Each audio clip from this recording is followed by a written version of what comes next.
All right. So let's we finished the book, guys. Shadow Rising.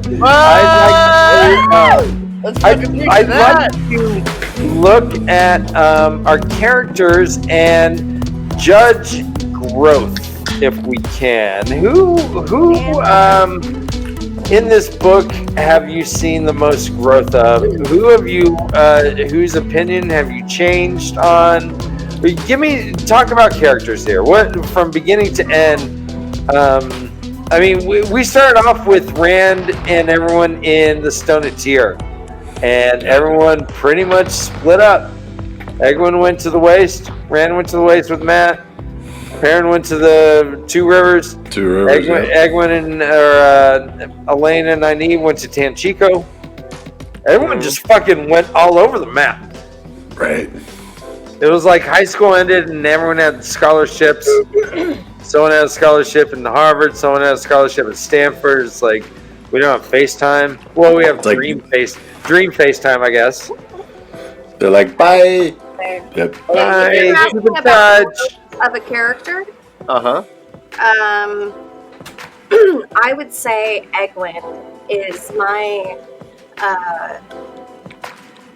person that I would say has just endured a lot, and therefore, and I think has grown because of that, even though she keeps getting captured for some reason. Not sure what's going on. She's not very fast. She does not run. That might be the only thing she hasn't evolved in, but like escapability. She's working on it. Capture itself. She's developing that. Yeah. Do some laps, bitch. Come on, cardio. But I do respect her because she's gone through a lot, and she's made a lot. She's grown leaps and bounds since the beginning, and I think she continues to just be a force that is beyond what people they're constantly surprised by her. I'm not genuinely surprised by her, but people keep getting surprised by her. So I mean, I guess it's cool that she can just like walk through a dream. Okay, let me continue this. Are you okay with her pretending to be Aes Sedai? Oh, you know what? That sucked, but I think she had good reason. I think there's a reason to be in disguise as another she person. Is still and a person of power, and she learned. She's learning. Rand says she is an Aes Sedai. I mean, in his eyes. Yes, he says. Yeah, Yep. Yeah, she did Didn't she do the three oaths? She is not. She went through the accepted rings, but she didn't do the oaths. It's a 3 oaths. Harder. But the way that, to Josh's point, honestly, and Todd's, the way that is described does sound like she went through it, or she just is all of a sudden. And but maybe this is the future. So we were like, oh, I guess maybe she is. That's how I felt, anyways. I don't know. I want to speak to anyone else's experience. I just think that this is the future of the Aes Sedai. That what we're seeing with our three female heroes, with our three female Ta'veren, is that the new generation of Aes Sedai will not be bound by the three oaths. Okay. I like that a lot. That makes a lot of sense because. So that is how you read it, then. I don't agree that she has been raised in the eyes of the Amarillan, but by the end of the books, I imagine she will be an Aes Sedai, and maybe will not have taken the three oaths. And I've been thinking this for a long time, that the people of the Two Rivers do things their own fucking way. Right. And we see that over and over again.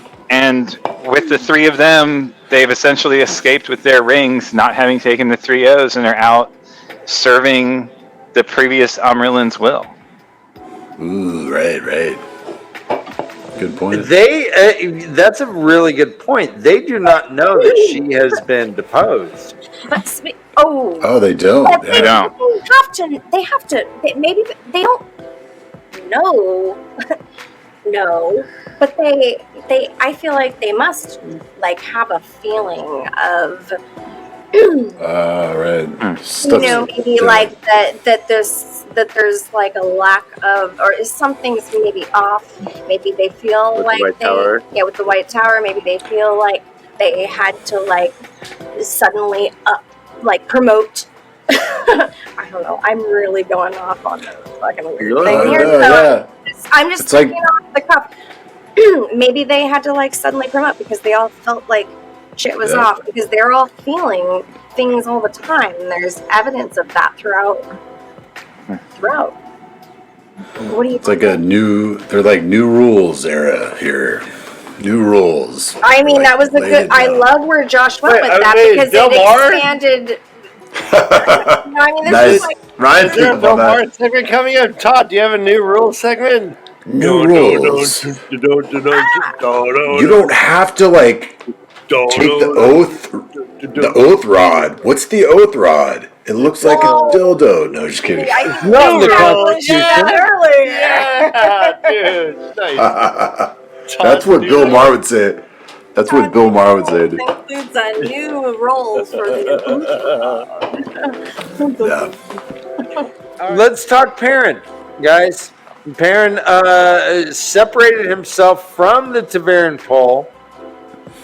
He went, and as far as we know, he killed so many Trollocs that his bedpost looks like a oh god. Wow, we went somewhere else with that. Did you take a coat out of Trolloc skin this week? He has so many tears tattooed to his face. I have so many questions about your face. He goes down to his toes. You go down and down and down. There's so many tears. Yeah, let's talk Perrin. He broke away from being a Taveran? Or wait. He broke away from Rand's Taveran pole.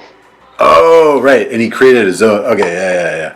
That's what I was going to say. So he created his like own Taveran. I mean, Matt couldn't even say, I want to leave. He's like, I can't even fucking say it. It won't come out my mouth. I know. He tried. Oh, right. Gosh. Let's talk about Matt. Oh, what do we... Oh, okay, Matt, let's talk about Matt. All right, so yeah, let's talk about Matt in this book. Actually, I take my answer back.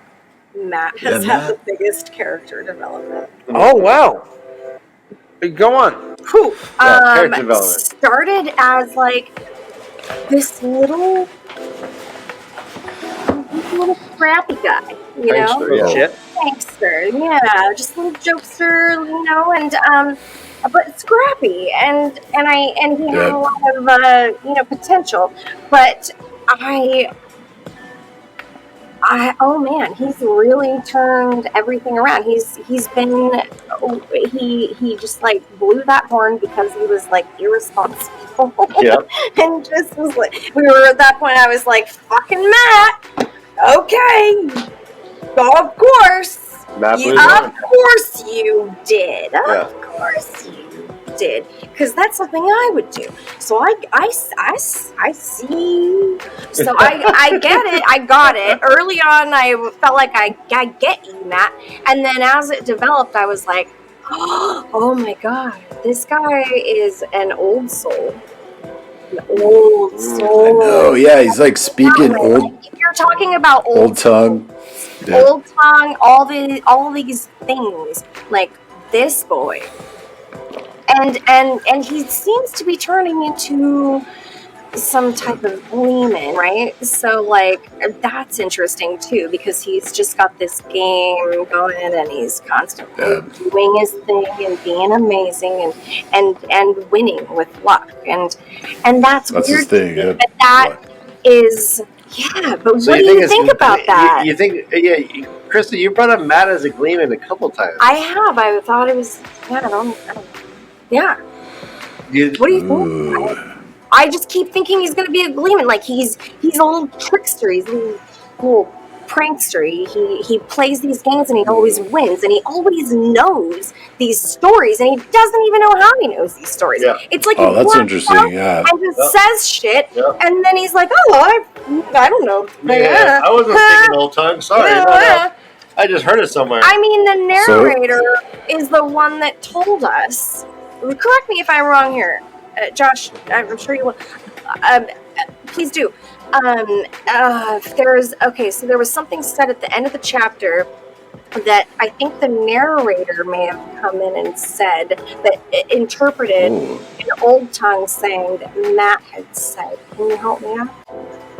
Oh, about luck or something, or in the last chapter? Yeah, like he said something in the old tongue and they don't translate it. Yeah. I don't remember what it was. Oh, that's right. Yeah, he's speaking the old tongue without knowing. Without knowing it. I'll also, in these chapters we had, when the commotion started happening.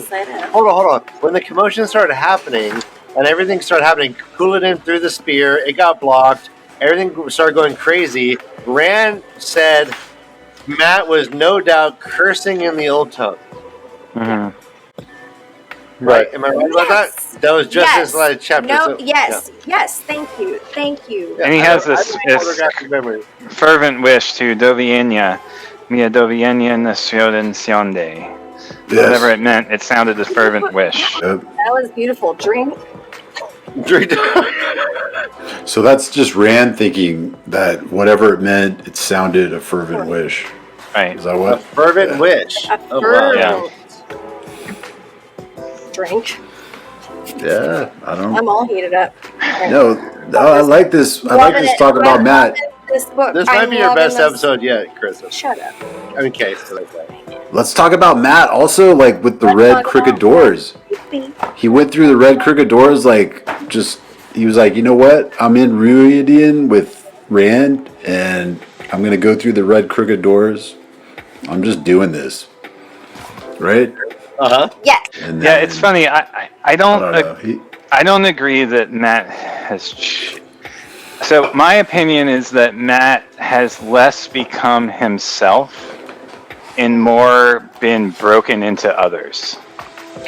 That Matt himself is actually stuck in his old ways, but he has taken on new identities in a literal sense by his memories being filled in by the aliens, or whatever you want to call them.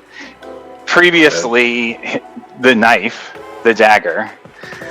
So I think Matt himself in some ways is in opposition to the newness that he has taken on, is how I interpret it. And that there's still this Two Rivers. Yes, he's changed a little, grown a little, but there's still a Two Rivers farm boy in there that is in disarray. Is, what's the word I'm looking for? Basically, is in discord with this new information. And he hasn't internalized it or made it a part of his identity. But it's changed it, drastically. But I don't think it's changed the Two Rivers farm boy. I think it's changed who we see as Matt. But is that Matt, or is that something more? I think, Josh is onto something right there. Mm-hmm. And I think, but I think we're all on the same point. I think Matt is still a scoundrel, like what Josh is kind of saying. He's still that Two Rivers, just punk, fucking rat face punk, just getting in trouble. Definitely. Wow. I love it. But he's still Teavrin. He's on this lesser Teavrin thread. Rand's the main one. Perrin and Matt are lesser, I guess. But they're still making waves. And they're still I don't know. It's really interesting. You see Perrin and Rand as lesser? Oh no. Oh, lesser. I mean, I meant lesser. Matt, Matt and Perrin. No, Matt and Perrin is lesser than Rand. Right. Okay. Yeah. Right. I don't know. Yeah, I know. I mean, So I do agree with both you guys. That concept actually on you bring up. Thank you. Are we? Can I go on to say something else? Mm-hmm. I've struggled with the concept of who is the most important of the three, like male figures in this Tavernus situation. Throughout this book specifically, I've struggled with that several times, and I've gone back and forth as we went through the POVs, and I'm still struggling with it. So I'll ask you the question, because my thought is that it's just changed. I thought initially like Rand was supposed to be, so I followed that, and I tried to keep that as like the theme in my head, but it didn't feel like that always, right? Like it felt like the more important thing was Perrin, honestly, which I hate to say. Well, Perrin has about 30% of the entire book. But I mean, It is a Perrin-heavy book. It's a Perrin-heavy book. Perrin has his own mini novel. That was what I. What?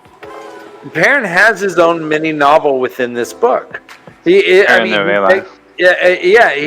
has his story has a start, a middle, a climax, and an end.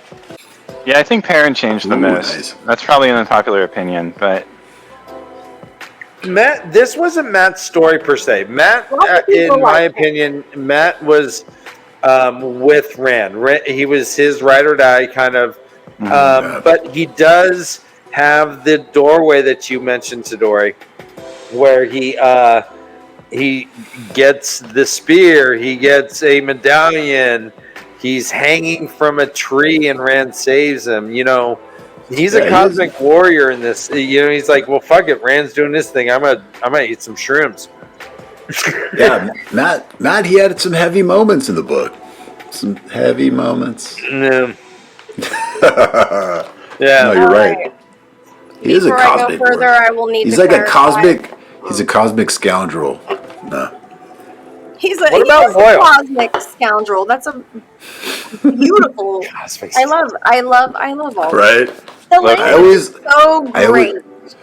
I always go back to like Han Solo. I always think like Han Solo and Matt. They're like, he's like a Han Solo character. Absolutely, fucking literally. What do you think of the thought that Loyal changed the most? Oh, that's a good point. Yeah, because you see his warrior capabilities. Okay, all right. I'm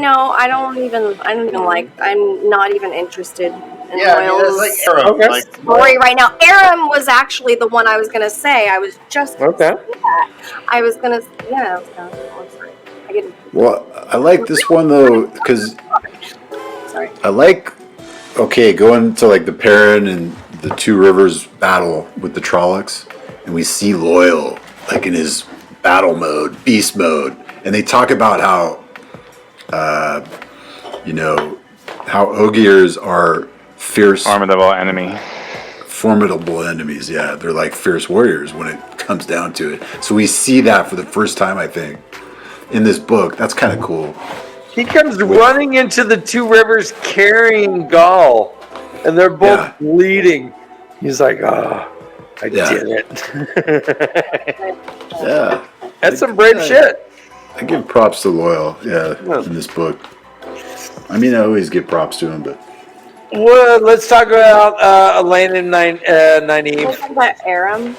Okay. Oh, fine. Yeah, we can talk about Aram, sure. Let's do that. So Aram, yeah. We can go back. Oh. So is Aram...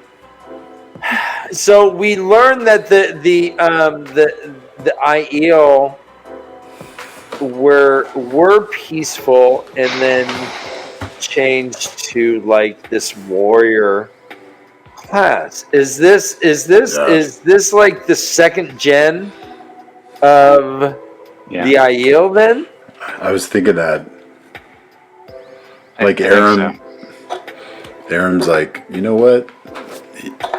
I mean, because we get the story. Tapped into the roots.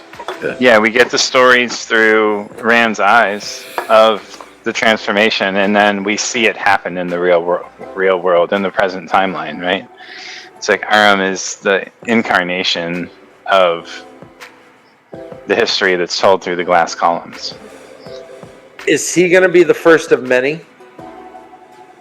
I would expect so. I mean, the book ends with this quote, which we haven't read, but, and when the blood was sprinkled on the ground where nothing could grow, the children of the dragon did spring up, the people of the dragon, armed to dance with death. Ooh, and he did call them forth from the wasted lands, and they did shake the world with battle. Oh, hell yeah. And I mean, like I said, we see Aram, like, he's been training the sword for what, a few weeks, and he's like out there fucking slaying, right? And that's what I was saying a few episodes ago. Like, in some ways, I think the Tuathuan are the warrior.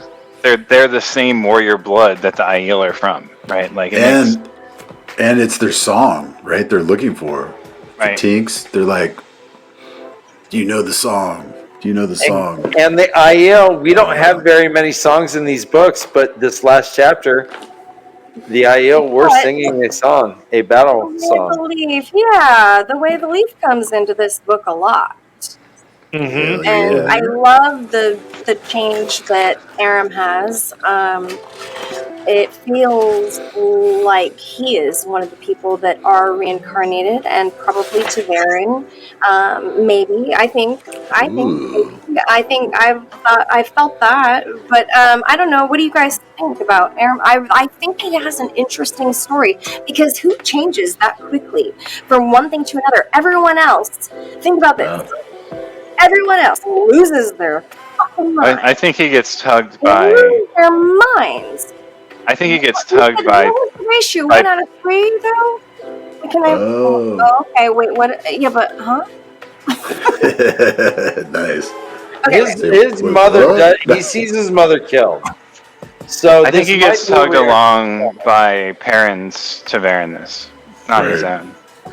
And that's why he changes so quickly, because that's what happens when people are manipulated by Ta'Veren. They get wrapped up in the age they just transform or do things that are unexpected, or they do things that they've always wanted to do. To do but didn't realize. Yeah. Like a need, like Aaron's like, give me that fucking sword. I'll fucking kill that Trolloc. Yeah. Oh man, Discord, my phone is on 5%. I'm going to try to save it, but I make no promises. So. Let's talk a little Ilyena and Nynaeve. They're in Tampico. Yeah. They got the bracelets that just, when you hold them, you feel sad and depressed and all bummed out. Gave it a Baal Doman. What do we think is going to happen with their story arc? They're still with. I mean, there are Black Ajas still around. Are they going back to Tar Valon? Is that what was the last part? I can't remember. They're leaving Tanchico. They're going back to Tar Valon. Can go back to Tar Valon. I can't remember. I think You got it. Little Huey Lewis. I got it. Yeah. I can't remember though. I think they were taking some artifacts back to Tar Valon. My suspicion is that they end up. They're going to take the seal back to Tar Valon. I think they end up going to Andor. Ooh. To battle for her mom. I think is where they're going to end up, because there was that mention of, in their presence, of a Dark One being with the Queen, which neither of them at the time responded to, but I think that was that seed being set in the storyline. Okay, so yeah, Lord Gabriel being with Morgan. Lord Gabriel. So, what do you? I'm sorry. Yeah, we gotta. Yep, they're gonna do that.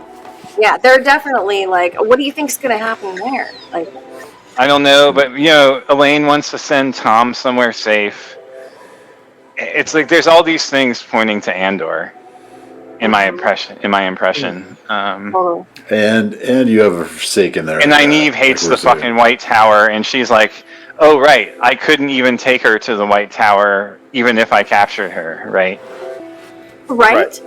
So then what happens to Nynaeve? Like, honestly, Fucking Nynaeve. I'm right.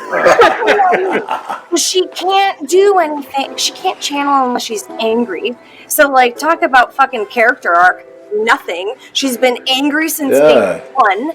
She's continued to be angry. She's unchanged. She's constant in that way, which I get why the fandom likes Nynaeve so much. I think their growths, both of their growths have been stifled. I don't get it. At this point, I like her, but I'm not like, oh yeah, Nynaeve. Bitch, you're great. I love you. You're amazing. You're so strong and great. I'm like, you're just angry. You can't get over your shit. You can't even get over yourself. You've got to fucking control this. Go into the woods and meditate. Come back when you're ready for this. Like, but she's so super powerful. She took on Forsaken. This is very conflicting. I know she takes on Forsaken. She does all these amazing things, so it's conflicting. And that's her taking on the Forsaken is the power differential I wanted to mention. I know we're talking about this in the pre-show. The power differential between Nynaeve and the Forsaken and Rand and the Forsaken is just night and day, right? Like. They fucking tear down mountains and shit, and they don't even destroy the room that they're battling in. And the way she describes their battle when they're both at their highest intensity is two women staring at each other, having a staring contest. Right, sweating. If anyone walked by, they would just see two women staring at each other, sweating with intent, profusely, type of thing, right? Like, it's exactly as you describe. I love that. I thank you for bringing that up, Josh. That's amazing. That's great. Yes, super great image. Well, until someone walks in with the ghost, with the balefire rod. Exactly. I mean, that's how the destruction occurs, right? Balefire is also a good image. Well, we should also keep in mind that they have their hands on what we've heard from Lanfear to be something that can actually take down the Dark One if used properly. What they have their hands on nuclear shit. You know, this wasn't a little handgun. They were. I mean, it was a proton pack tank weapon. Power that was leveling mountains. Yeah. And I think a lot of it was funneled through this statue that they were holding. Well, they were pulling on that giant statue and wherever the fuck it was. Carhan. You know what's kind of cool though? You know what's kind of cool? There might be like some commentary here. I think Robert Jordan's trying to lay down.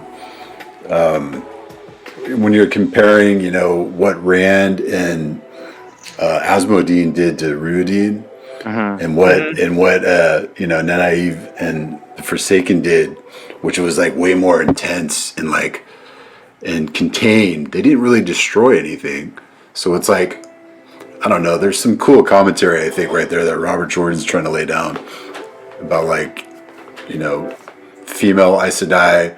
They don't destroy fucking everything.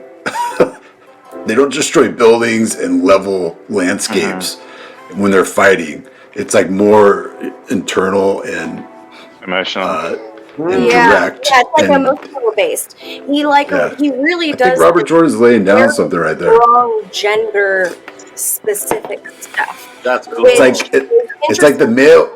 Yeah. Yeah, the male Aes Sedai just rip apart land and fucking destroy everything. It's the football game. It's a football game versus staring match, basically. Yeah. Yeah.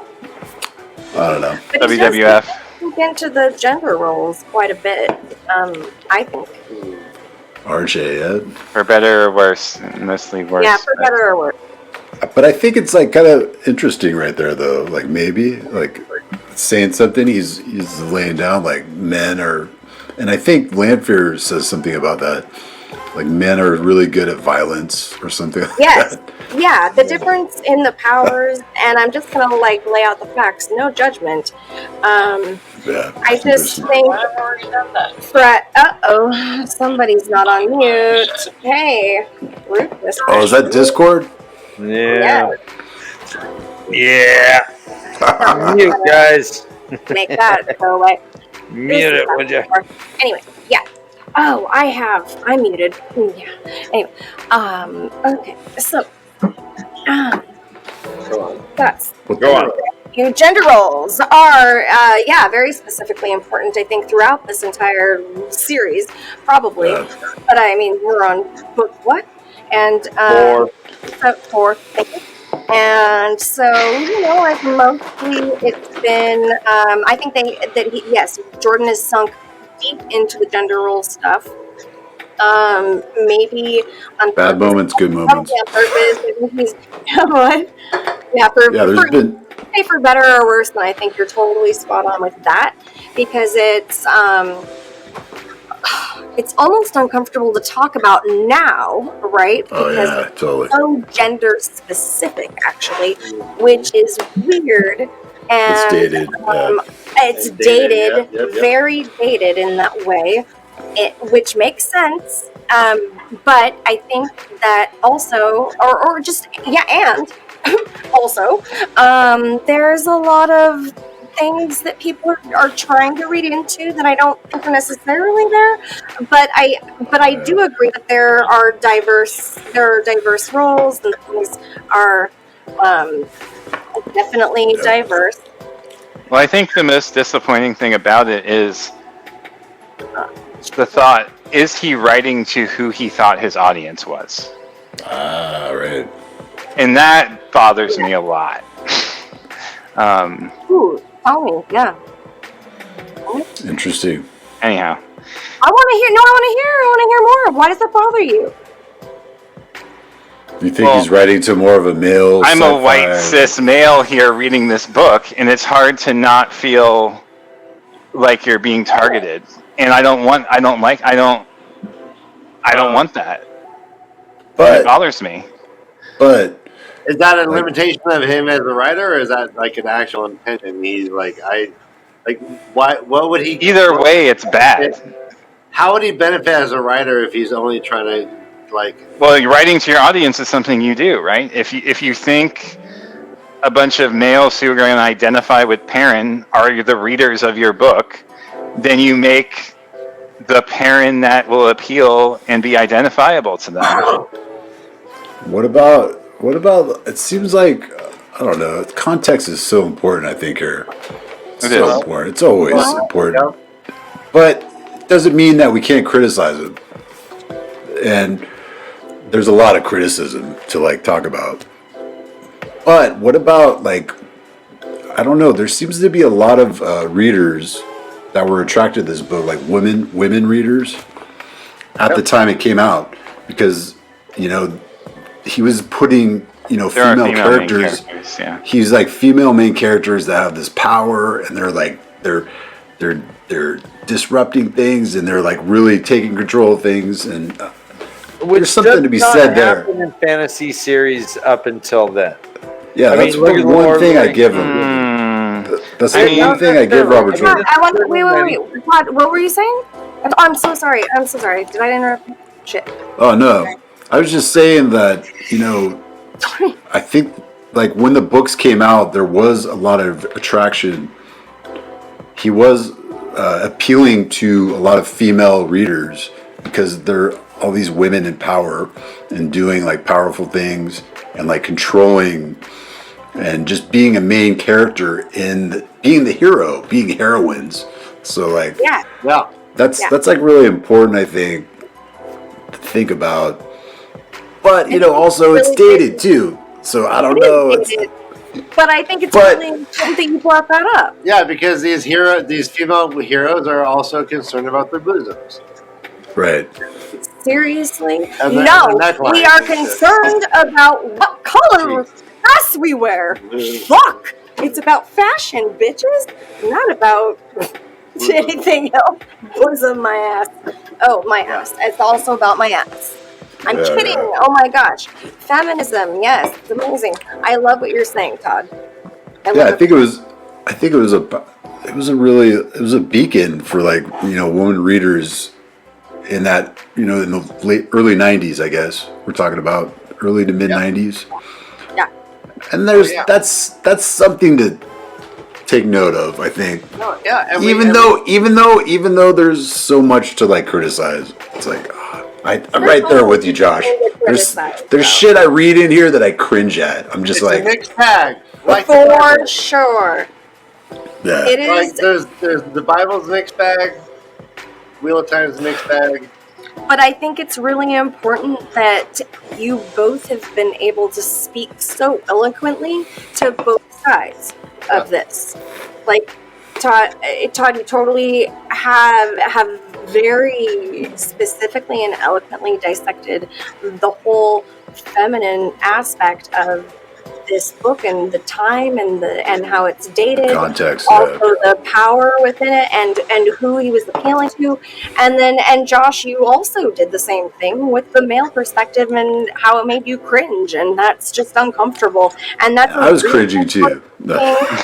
Thank you, and that's so important for it's a people valid, to hear and understand. It's fucking, it'll make you cringe nowadays. Like, if you're gonna pick this book up now, which we have done within the past 10 years at least, right? Within the past 5 years, can I say that for all of us? Like, the past 3 years? Oh yeah. It's very new for us, and we're in a different time. So we came into this with a different perspective, and to us, it means something therefore very different. Right. And it has its cringeworthy male cis moments all the way through, and consistently.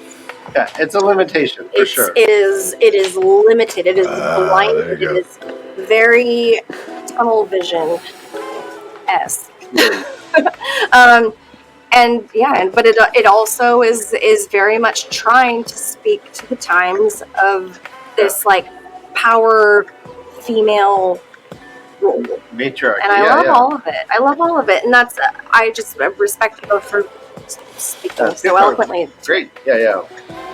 Okay. Off my soapbox. Book 4, Shadow Rising. Just cheers to you both. Dude, cheers. Okay. Right on. Is there anything else that we wanted to give any predictions about? We got Matt hanging with Rand. Dick. We have Rand breaking the IEL. We have him with a trainer now. He's got his own personal trainer. Now I know why all these bitches make Josh cringe. It's like cis white male. Are you kidding me? We're gonna make. Wait, what's it? I'm sorry. What? Had to get one more. Make him feel a little uncomfortable before the end of the book. Sorry, Josh. One question I had is at the end of 56, where we're in Ordith's perspective. Ooh, yeah. And he talks about how Minetherin's banner has Oh yeah. What does he say exactly? Minetherin's banner has like caused him trouble in the past. It's like he's got these ancient memories, right? Presumably from Moradith, or one of the personalities he's taken on. And there was also something that implied that like Slayer, like Ordith has this captured halfman, Myrdral, and has been torturing him. And it seemed to imply that Slayer was maybe sent to hunt Ordith by the Dark One. Because we know that Ordith has basically rejected the Dark One's leadership, and is kind of off on his own mission, so to speak, to like recapture the dagger. And that's right. Whoa. So did we figure out who Isam is? No, we kind of just like My theory was it was Slayer, but right. hard to say. And Ordith giggled at the thought of Isam discomforted. I just went back to 56 right there. Right. Oh, like you're saying, ooh, yeah. Well, that also like brings up then Lord Luke. Who is he? Dude, I fucking don't know now. Well, and yeah, but you were Slayer. so convinced he was Slayer. Yeah, he's Slayer, but like, I don't know. Fuck. Slayer seems complicated. Like maybe he also is not just one person, right? Like he appears differently in the dream world than he does in the real world. That's absolutely true, right? Because we did see that. I mean, but wait, Right. I know that we didn't. Wait, who else did we see him as? I feel like we saw him as somebody else. Well, he looks like Rand or like Lan in the dream world, and he looks different in the living world, right? That's what I think. What I'm thinking of. So he's like a shapeshifter. We know you can change your appearance pretty easily in the dream world. Right. No, there was something. Okay, what? Yeah. I'm thinking it of turns something. Out he's the I president know of the that there's something. Mandragon fan club. Yeah, maybe he's just dressing like his favorite band. Ooh, yeah. And the Trolloc war fans. It's like I'll dress like Bono. So here's the quote. Ordith says, "We ride for Tar-Valon," he snapped, hard riding to beat Vornhold to the ferry. Manetherin's banner raised again in the two rivers after all these centuries. How the Red Eagle had harried him so long ago. But Camelin first! Scourge them and flay them, let the two rivers pay first, and then Rand al'Thor, and then... Laughing, he galloped off through the forest, blah, blah, blah. So, okay, so let's go back to Mordeth then. Mordeth was at Shadar Logoth. Shadar Logoth, yeah, he took over the body of Padden Fane at Shadar Logoth. And Shadar Logoth does have some history with Manetheren. Yeah, it does. All right. So it makes sense that those memories came from Mordeth, and are now mixed up in... Did Shadar Logoth... Shadar Logoth, not Shadar Ghul. Yeah, Shadar Logoth, they didn't answer the call of Manetheren. Of Manetheren, yep. Manetheren, of Manetheren. And that's why they all, the darkness consumed their city. Right. Payback's a bitch. Okay, so that was one thing. And then the other kind of broad thing, going back to the free will discussion, and I won't harp on this long, but one thing that I'm trying to like come to terms with, and it is like a struggle, is there's this biblical nature to meaning in this text where all right, I think characters might have free will, right? Like Min could have chosen to stay at the bar. Yeah. Rand could have chosen to not leave the two rivers, right? But the world would have burned. But the text leads us in this way where they always make the decision that leads them to the next point. Whether that's the turning of the wheel doing it, or them making the right decision, that implies that there is this kind of arrow pointing towards destiny, a thing, destiny. Right. And like for me, that's just not that interesting. Like I want meaning, like in Philip K. Dick's Imposter, right? Like I want self-awareness to lead to the android to blow himself up. Like when you realize that you're the robot, you self-destruct. And that is like so the opposite of what our characters are enduring. And it feels forced is maybe the right word, but I struggle with it. I struggle with this kind of like arrow of meaning pointing through the book and always leading us on its way. And I want there to be more of that like fucking explosion in a literal sense of like self-awareness backfiring and like the existential dread like kicking in. And that's just not there. Maybe it's coming. I don't know. Yeah, I Maybe. feel I mean, so you want like more of a battle between free will and destiny, and then just the consequences of those to see decisions, those consequences instead of this like we're always making the right decision that leads to the next thing. Like, has there ever been a point in the text up to this point where someone made the wrong decision that derailed them? Look, I can't think of one. We've got fucking Matt, possibly. more books. Yeah, but Matt, for 4 books possibly. we've been doing this, and there hasn't been one. That makes me think there isn't going to be one at all. It's just got to be more complicated. No, I think Matt. It's got to be complicated, right? Like Matt has two. No, there isn't what you're saying. But I think Matt has two consequences: getting the ruby blade from Shadow Logoth, and then going through the red twisted doors and getting some like hex on them about like something, I don't know. Like, that's a really good point, Todd. But that led him to the spear and the locket, right? I mean, all right. You're right. Yeah, I mean, it always puts him in the right place at the end, and that fucking bothers me. Well, but so the dagger's a really good point, though. What was the benefit of him having the dagger?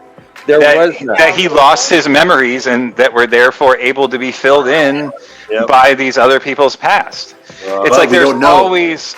So we don't know if he's free of the dagger, though. That before we don't. That's true. Like, does he have? What? Wait.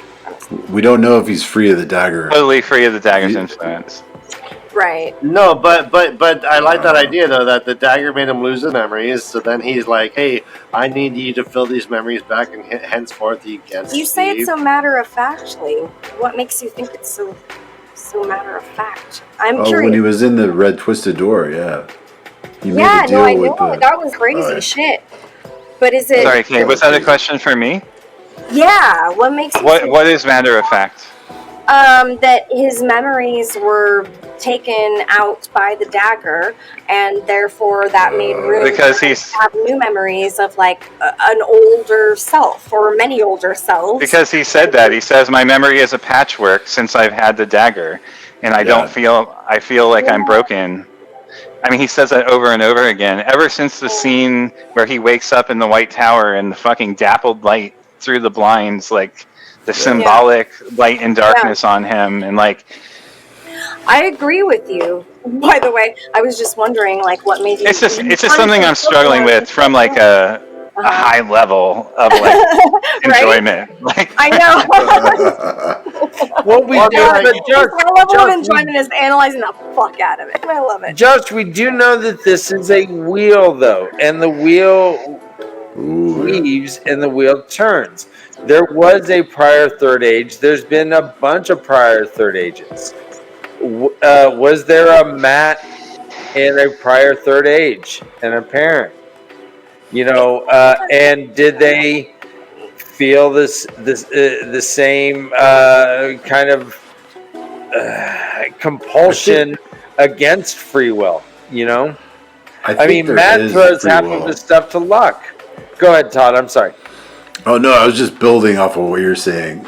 Like, take for instance Rand. I think there is a free will aspect because he used some of Tam's teachings about the void to make certain decisions, and like it helps him like channel the power and stuff like that.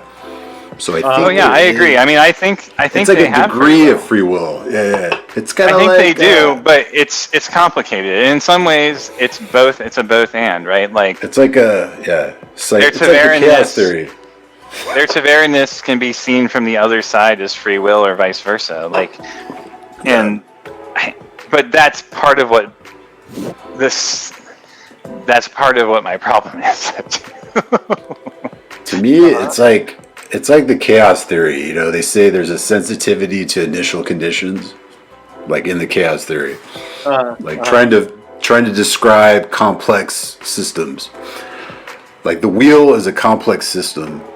Yep. And there's like degrees of control, but there's also like degrees that will of destiny. But Moiraine always tells him. Moiraine's always repeating to Rand, "Don't try to force the ageless. Don't try to force the pattern." Ooh, right. So how does that factor in? And is Maureen Right, wrong or right? I mean, they're not even trying, though. I mean, Matt, and again, back to Matt. Matt is defying physics with this shit. He is flipping coins and they're landing on its side. Yeah. He is it like his shit is like literally defying physics. Yeah, Yeah, he's getting some- Or is he simply cursed? What do you mean? Or cursed? is he simply cursed? Ooh, I shot our Logoth, yeah. Would you be like a force moving against free will? Would a curse be Ooh. like? Curse is destiny. That's what Well, that means. he reacts violently You know what that means? to the he reacts violently to the phrase "the Dark One's own luck." Yeah. He's like, "Fuck you! Don't say that ever." Right, and they're called the Dark One's eyes or something when he rolls the 5 ones. Yeah. Ooh. So what if this Tavernness is kind of like we are seeing it backwards? Maybe we are seeing it like kind of in a mirrored reflection in our mind's eye, and maybe it's actually something really. What am I trying to say? Nefarious? Yes, yes, and maybe Tavernness is something that is a curse, like Josh said, and it's more of a curse than it is anything else, which does Oh, yeah. because I mean they would have been stoked if they had never known anything outside of the 2 rivers, right? They would have just been their little farmer selves, and Perrin went back there anyways, and they all miss it. Ooh, And they all are really hating their lives since, for the most part, except for like Egwene has this like Aes Sedai look in her eye now, and so we're just not even sure what the hell's going on. And Rand speaks to that in the last chapter, right, where Egwene is just has this like Ooh, I got look you. in her eye, right? Let me just say, my greatest fear. I mean, is an Aes Sedai like kind of like are they kind of bewitched type? I mean, is it like is the Oath Wait, Rod let me. No, Okay. control. fuckery like It's a like control. control? Wait, let me throw in one thing. Okay, you brought up. You planted a seed in my mind, just about Tavernness. Like, what if? And Josh has like spoken to this at various points in the book. What if Tavernness is like a bad algorithm in the wheel that is like that Taverns get caught in and they can't get out of? It's like a bad algorithm or like a virus. Well, that's And like Josh, you've talked about this, how the Like Dark there's One wants to break the wheel, right. and like he's like actually Like good guy. maybe the Dark One is actually right. Like Like, Well, this is my greatest fear: is that the final battle is about Rand giving up his own free will to ensure the free will of the rest of mankind. Oh, And if that happens, I'm going to be so fucking pissed that I wasted my time reading these books. If that is where this fucking ends, I'm going to be really angry. Really fucking angry. You know the fucking hero probably. It's not the destination, it's the friends you make along the way. But There you that is so cliche. Is that why you'd be pissed? Because it's so fucking cliche. Yeah, like what a waste of the fucking hero gives his, however many thousands of words this was. I'd really rather. it's all like about Jesus. It's all about Jesus. It'd be a. Seriously. Oh. Jesus Anyhow. Cristo, dude. Sorry, I didn't mean to derail our conversation. with all this, I love but- it. No, this is fucking great. It totally Oh, gets fun on recapping. description. It's pretty I fun. would really like that though if it was a twist. Dark One was like The good guy. actually the good guy. You know, Dark One is the the lighted world one. is the wheel is supposed to break. Dude, the Dark One is the lit one. No, It's not To supposed free everyone from. The woke one. the lit. No, he's like lit. He's like The smoking wheel weed is and not shit. supposed to have a He's like, will. he's like, no, bro, I'm aware. bro, I mean, this bro, is why, break like, the wheel. Nietzsche's eternal return, right? I mean, we could get into the whole philosophy of this, but I mean, in some ways, difference and breaking identity and repetition is a part of meaning, creating meaning. And if it's just the same shit reiterating itself over and over again, what is that? Where does the meaning emerge from that, and whose is it? That's great. Yeah, is it? Are we just watching a story of just one turning of the wheel that's going to repeat over and over again ad nauseum, or is this story unique in all of the cycles of the turning? Right. Hell yeah. It's the creation algorithm. Creation algorithm. There you go. Say more. No, the reincarnation and the death, rebirth, the algorithm. Right. Zeros Okay. and ones. Yeah. I mean, so is Rand the Bodhisattva in this case that frees everyone from the repetition of time? Yeah. Interesting. Is Rand the Bodhisattva that frees everyone from the repetition of time? Which what does would that look mean like? what in this context? How would that manifest?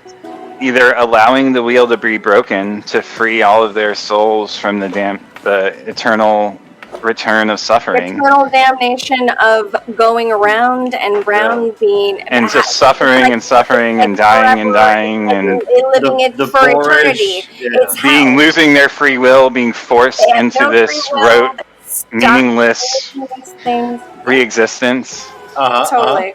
Or what's the other option? Josh would make a great dark. The other option is that they. You know I am, son. Yeah. Dark pals. Fucking Dark Shadow pals. Shadow pals. I am Josh, what's the other option? much a dark friend right now. Like, I'm really loving this. I love the theory. I want it to happen. I want the dark one to be the hero. I want them to be the heroes. I want them to all come out and fucking break the fucking wheel and let the Taveran and the Age-Lace go. Everyone that's stuck in it. Everyone that's stuck in all of it. Like, let them go. Like, you know, fucking poor, like Tuatha.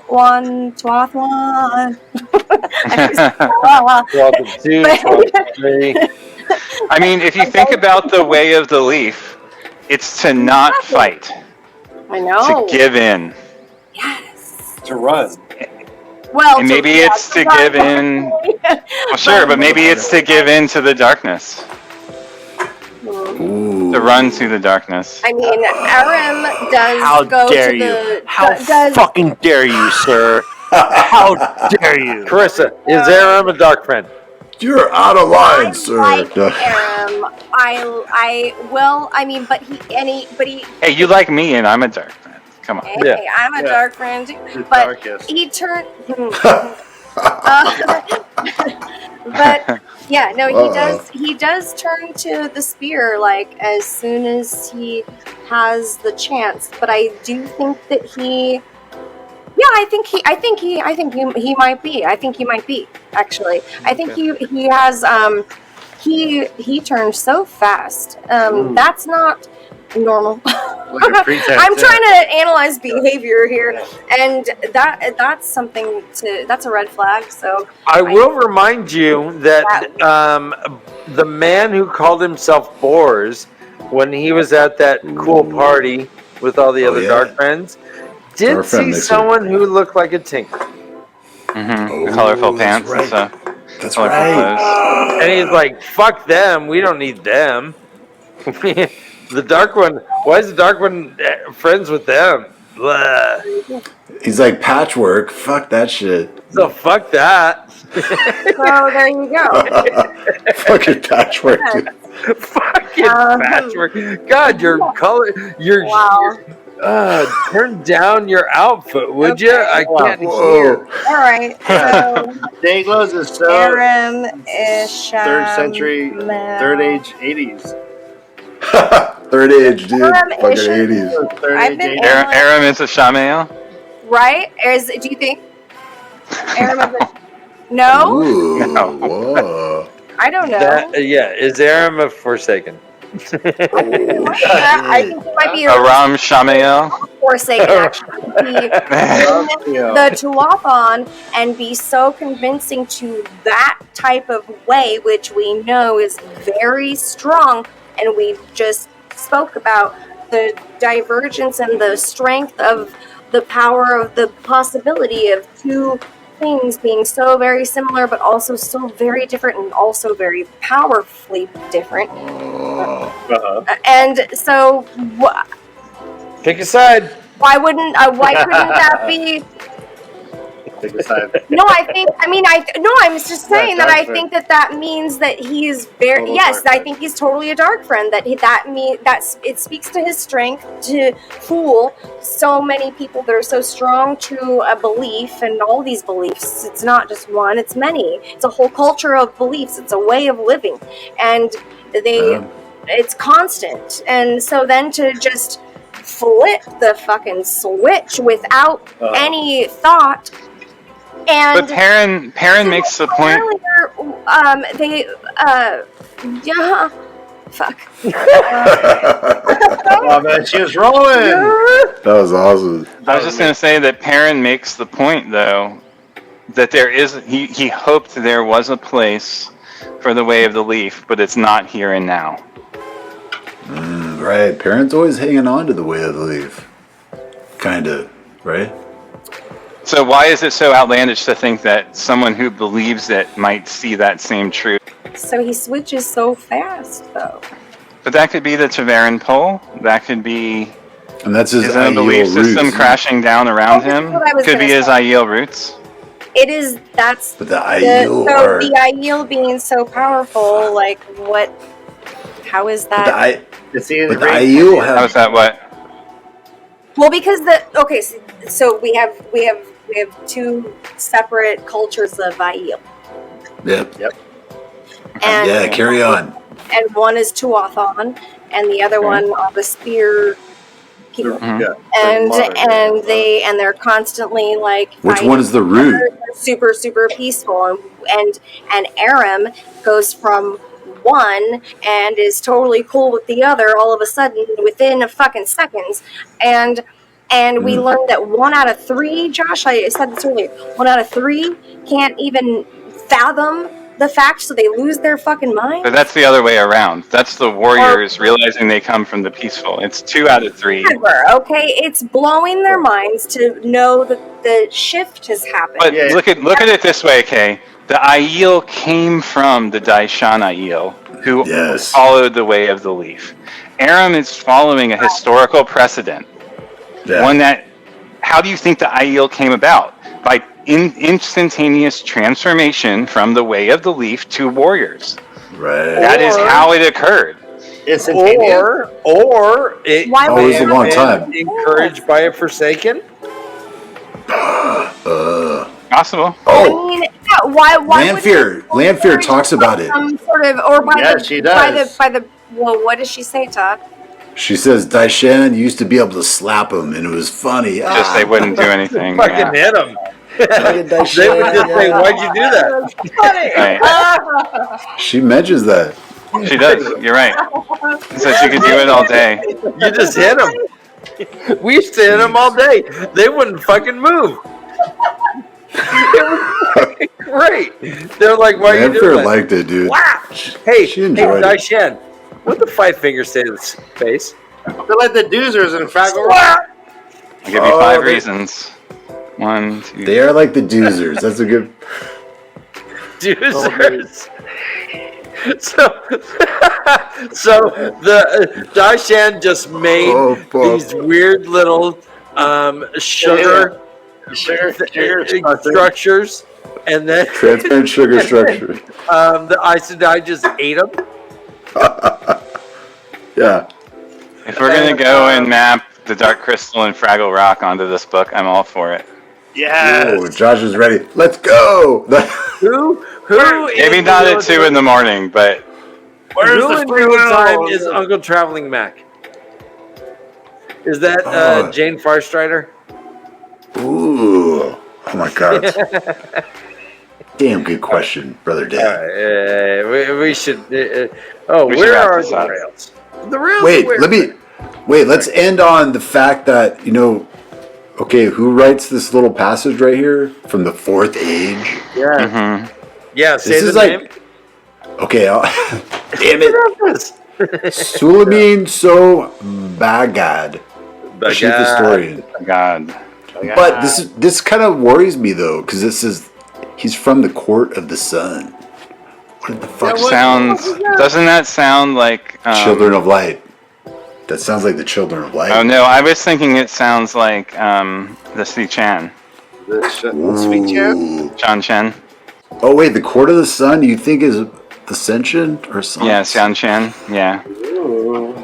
I was thinking White Cloaks. Fuck, because they're like they got the sun and shit, right? They're like the Children of the Sun, or no, Children of the Light. Fuck. Children of the Light. Yeah. And I'll even take it one further because the Kyrian, it's considered the Sun Throne. Right. Boom. Ooh, oh, I know. That guy That's is been a my vibe. mood through the whole book. No. That is a vibe. We're here because of him. I don't want to play poker against that guy. Nor would I want to meet him in an eyes wide shut situation. Ooh, yeah. Oh no, I would fuck him. It's okay. All right. All right. Truth is out. Yeah. I'm wondering if if either one of you have any idea who Ilyena is in this age. Ilyena? Yeah. Who's Yeah. reincarnated? Yeah, like if everyone's reincarnated. Oh, Sandra? Wait, who? Ilyena was Lucian's wife. Stan's right. Oh, right. Yes. Thank Ilyena. you. Ooh, that's a good You're like question. yelling it. He's so. I mean, like that's Oh, that's not craziness, right? He's like distraught. He fucking loses his shit, goes crazy Ilyena. because of the power, maybe it's power, it's and then breaks the world. Right? I thought maybe it's that, Egwin, maybe, or Elaine.